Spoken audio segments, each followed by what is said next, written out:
자, 자분탐상 검사 문제풀이를 시작을 하겠습니다. 자, 자분탐상 시험 시 표면의 미세한 결함을 탐지하는데 가장 적합한 전류는 주로 많이 사용하는 전류가 직류하고 교류 전류를 많이 사용을 합니다. 교류 같은 경우에는 이제 표면 결함을 검출하는데 우수하고, 직류는 표면 및 표면 직하에 있는 결함을 검출할 수가 있습니다. 이때 표면 결함에 가장 적합한 전류는 표피 효과가 있는 교류 전류가 되겠습니다. 1122번의 답은 3번이 되겠습니다. 자, 23번. 다음 자화 방법 중 선형 자화 방법으로 맞는 것은? 우리가 이제 7가지의 그 자화 방법 중에서 코일법하고 극관법은 선형 자화법이고, 다른 것들은 이제 원형 자화 방법입니다. 그래서 여기서 선형 자화 방법은 극관법이 되겠네요. 축통전법, 전류관통법, 프로드법 이런 것들은 이제 원형 자화 방법이라고 할 수가 있겠습니다. 그래서 1123번의 답은 3번이 되겠습니다. 24번. 자분 탐상 시험에서 자분이 갖추어야 할 특성이 아닌 것은? 자분이 갖추어야 할 특성. 1번 높은 투자성을 가질 것, 2번 낮은 보호자성을 가질 것, 3번 유동성과 분산성이 높을 것, 4번 교류전류에서 표피 효과가 클 것이라고 되어 있는데, 자분이 갖추어야 할 특성은, 자본은 그 높은 투자성이 있어야 됩니다. 투자라는 말은 이제 자화가 잘 된다는 얘기죠. 높은 투자성을 가지고 낮은 보호자성, 자장을 보유하는 그런 성질인데, 낮은 보호자성을 자본 자체는 그렇게 가지고 있어야 됩니다. 또 자본은 유동성과 분산성이 좋아야 됩니다. 그래서 관계가 없는 게 4번 교류전류에서 표피 효과가 클 것이라고 되어 있는데, 이게 관계가 없습니다. 그래서 1124번의 답은 4번이 되겠습니다. 자, 25번. 여러 개의 소형 부품의 자분 탐상 시험 후 탈자가 요구될 때 어떻게 하는 것이 가장 이상적인가 되어 있는데, 1번 하나씩 탈자한다, 2번 2개에서 3개씩 나누어 탈자한다, 3번 부품 모두를 한 번에 탈자한다, 4번 조립품 모두를 조립한 후 탈자시킨다 되어 있습니다. 가장 이상적인 것은 하나씩 탈자하는 것이 가장 이상적이다라고 얘기를 할 수가 있겠습니다. 그래서 1125번의 답은 1번이 되겠습니다. 자, 다음 중 자분 지시 모양의 기록 중에서 정확도와 신뢰성이 가장 좋은 것은? 자분을 기록하는 방법에 이제 전사, 스케치, 사진 촬영, 셀로판 테이프의 부착이라고 되어 있는데, 상당히 주관적인 방법은 스케치라고 할 수가 있겠죠. 여기 상당히 객관적인 것은 이제 사진 촬영이죠. 좀 고가라고 하는 그런 단점이 있지만, 정확도와 신뢰성 측면에서 사진 촬영이 좋습니다. 그래서 사진 촬영할 때는 어떤 그 결함 옆에다가 이 자를 놓고 촬영을 하면 더 좋겠죠. 자가 없으면 볼펜이라든가 이런 걸 놓고 촬영하면은 더 좋습니다. 그래서 26번의 답은 3번 사진 촬영이 되겠습니다. 자, 연속 섭식법으로 검사할 경우 다음 중 자분 모양의 관찰 시기는? 자, 1번 자분 적용이 끝난 직후에, 2번 자분 적용을 시작함과 동시에, 3번 자분 적용이 끝난 다음 5분 후에, 4번 자분 적용이 끝난 다음 30분 이내에. 자, 어쨌든 그 자분을 적용하고 관찰하는 시기는 자분 적용이 끝난 직후에 하는 것이 좋습니다. 그래서 29번의 답은 1번이 되겠습니다.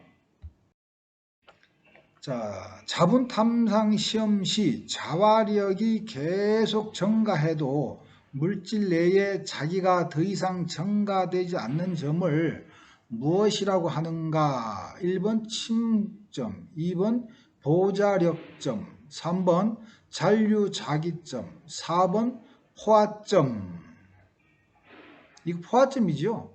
우리가 그 자기 이력 곡선에 보면 가로축이 자장의 세기이고 세로축이 이제 밀도입니다. 그래서 자장의 세기를 증가시키면 거의 비례적으로 밀도가 증가합니다.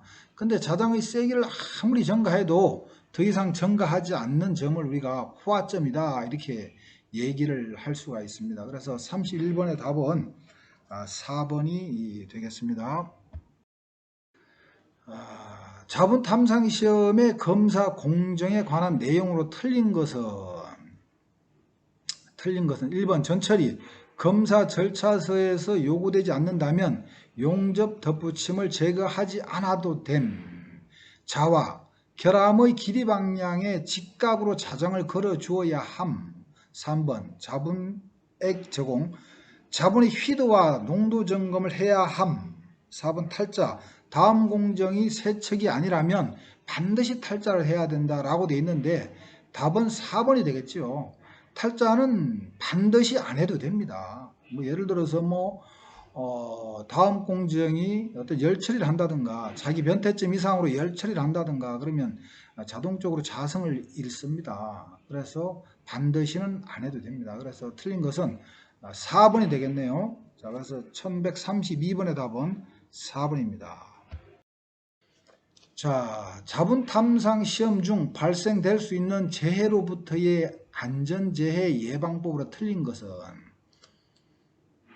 1번 휘발성 용제 등의 자본을 현탁시킨 검사액을 사용할 경우에는 부근에 화기가 없는지 등의 예방조치를 해야 됩니다. 2번 인화성 가스가 있는 장소에서는 아크 발생 등의 우려를 예방하기 위해서 검사를 수행해서는 안 됩니다. 3번 독성이 없는 건식자분이 환경에 노출될 경우 장시간이라도 특별히 방진 마스크를 사용할 필요는 없다. 4번 전처리 등에 사용한 기름이 묻은 물건들은 화재 예방을 위해서 적당한 용기에 처리해 두어야 한다라고 되어 있는데 3번을 다시 한번 읽어보면 독성이 없는 건식자분이 환경에 노출될 경우 장시간이라도 특별히 방진 마스크를 사용할 필요가 없다라고 되어 있는데 독성이 없더라도 건식자분은 이거 마스크를 사용해야 됩니다. 이 분진을 방지하는 그런 마스크를 사용할 필요가 있습니다. 그래서 틀린 것은 3번이 되겠죠. 그래서 1133번의 답은 3번이 되겠습니다. 자, 강 후판의 단면입니다. 단면에 발생한 결함을 검출하는 경우 프로드법을 사용하며 전류는 직류 또는 단상 반파 정류로 건식자분을 쓴다. 이때 적절한 방법은 되어 있는데 강판의 후판 단면에 발생한 결함 검출 프로드법 한다고 되어 있죠. 그 이때는 이제 수세법, 투과법, 연소법, 잔류법 되어 있는데 수세법 이런 침투에서 나오는 용어지요. 투과법은 이제 방사선이나 초음파에서 나오는 용어고 연소법과 잔류법인데 연소법이 감도가 더 좋지요. 그래서 연소법을 하는 것이 좋습니다. 그래서 34번의 답은 3번이 되겠습니다. 자, 자본탐상법의 시험 순서에서 자화 공정에 해당하는 것은 자화입니다. 자화란 말은 시험체를 자석화시키는 것을 자화라고 하지요. 해당하는 것은 1번 시험체의 온도 및 조도를 측정한다. 2번 시험체에 적용하는 전류치를 설정한다. 3번 시험체에 강한 잔류자기가 남아있을 경우 잔류자기를 없애주는 공정을 행한다. 4번 시험체에 도포할 자분을 선정한다. 되어 있는데 자화 공정이니까 우리 그 자분 탐상 검사가 일반적으로 순서가 기본적인 순서가 전처리, 자화, 자분 적용 및 관찰, 기록, 탈자, 후처리 이런 순서지요. 그래서 이제 1번 같은 경우는 실제 본격적으로 하기 전에 검사를 들어가기 전에 이제 해야 될 그런 사항들이죠. 온도 조도. 2번이 답이 되겠네요. 자화할 때 전류치를 설정해야 되죠. 2번이 자화하고 밀접한 관계가 있겠네요. 64번의 답은 2번이 되겠습니다. 자, 다음 중 자계의 특성을 설명한 것으로 틀린 것은 자계는 진공을 포함하여 거의 모든 물체 중에 존재를 한다. 자계는 진공 상태에서도 뭐 진행 가능하죠. 자계의 방향은 N극에서 나와서 S극으로 향하는 방향이다.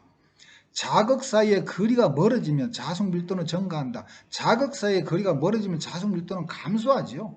자기의 세기는 각각의 위치에서 그 크기와 방향을 갖습니다. 이거 벡터입니다. 벡터. 크기와 방향을 갖는 물리량이죠. 벡터입니다. 자극 사이의 거리가 멀어지면 자속 밀도는 증가한다. 이게 뭐 우리가 그 쿨롱 법칙을 봐도 그 자극 사이에 존재하는 힘을 봐도 자극의 곱에 비례하고 거리의 자성에 반비례합니다. 그래서 거리가 가까워야 되지요. 멀어지면 감소합니다. 자극이 밀도가. 자, 그래서 165번의 답은 3번이 되겠습니다. 자본 탐상 시험 시 시험품에 탈자가 필요하지 않는 경우는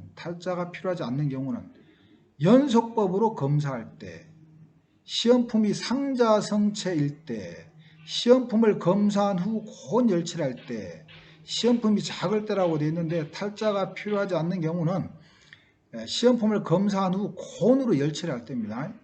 이때 이제 뭐 열칠이 아까 A to B 변태점이죠. 뭐 보통 그 철의 순철 같은 경우는 순철의 자기 변태점이 이제 한 768도 정도 됩니다. 그 정도 이상 열처리를 하게 되면 자성을 잃어버립니다. 그래서 66번 같은 경우는 3번이 답이 되겠네요. 자본 탐상 시험 시 코일의 권수를 알아야 하는 이유는 1번 자속 밀도를 측정하기 위해서, 자장 강도를 측정하기 위해서, 3번 자화 전류를 계산하기 위해서, 4번 자화 방법을 선택하기 위해서라고 되어 있는데 권수를 알아야 된다. 권수는 이제 코일의 감은 수지요. 권수와 관계 있는 게 이제 우리 자화 전류하고 또 관계가 있지요. 뭐 보통 그 시계 우리가 선형 자전일 경우에 이제 그 암페와 전류하고 턴수를 구하는 식이 나옵니다. 뭐 암페어 턴은 AT는 뭐 에로바 D분의 2, 에로바 D 플러스 2분의 뭐 35,000 여러 가지 식대 나오는데 어쨌든 이 코일의 권수하고 자화 전류하고 관계가 있습니다. 그래서 68번의 답은 3번이 되겠습니다. 자, 자본 탐상 시험 시 시험품에 여러 가지 불연속이 나타났다면 어떻게 해야 되는가 되어 있습니다. 1. 시험품을 폐기한다. 2. 불연속을 제거한 후 시험품을 사용한다. 3번 불연속은 적용 허용 기준에 의거 판정한다. 4번 균열의 길이를 확인하기 위해 파괴 시험을 한다. 자, 시험품에 여러 가지 불연속이 나타났으면 뭐 반드시 폐기할 필요까지는 없겠죠. 그래서 여기서는 3번이 보면 불연속은 적용 허용 기준에 의거 어떤 기준에 의거 판정을 하면 됩니다. 판정을 해서 폐기해야 될 건 폐기하고 재사용할 건 재사용하고 뭐 보수할 건 보수하고 그러면 되는 거죠. 자, 오늘은 여기까지 하도록 하겠습니다. 예, 감사합니다.